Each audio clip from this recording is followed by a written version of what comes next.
Hey everyone! Today we're talking about the resilience and struggles of the people in Harare, Zimbabwe.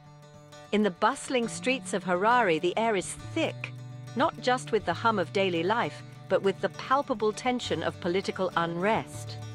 Recently, a significant event unfolded that caught the eyes of the world, the SADC Summit.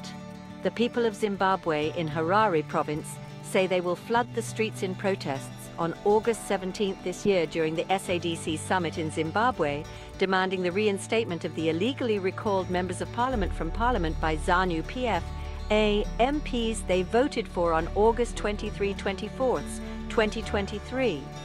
This isn't just an incident, it's a reflection of the ongoing suppression faced by opposition voices in Zimbabwe.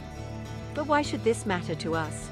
The lack of action from regional leaders like SADC not only highlights the complexities of political alliances, but also puts a spotlight on the struggles for democratic freedoms that are often taken for granted elsewhere. Meanwhile, Monica Mutsvangwa, Zimbabwe's Minister of Information, urged the local media to adopt an editorial stance against Western sanctions. The narrative here isn't just about politics. It's about the impact on everyday Zimbabweans, whose stories are often overshadowed by high-level diplomatic talks. As the international community debates, the citizens of Zimbabwe are mobilizing. They're not just spectators in their political arena. They are active participants striving for change and a better future.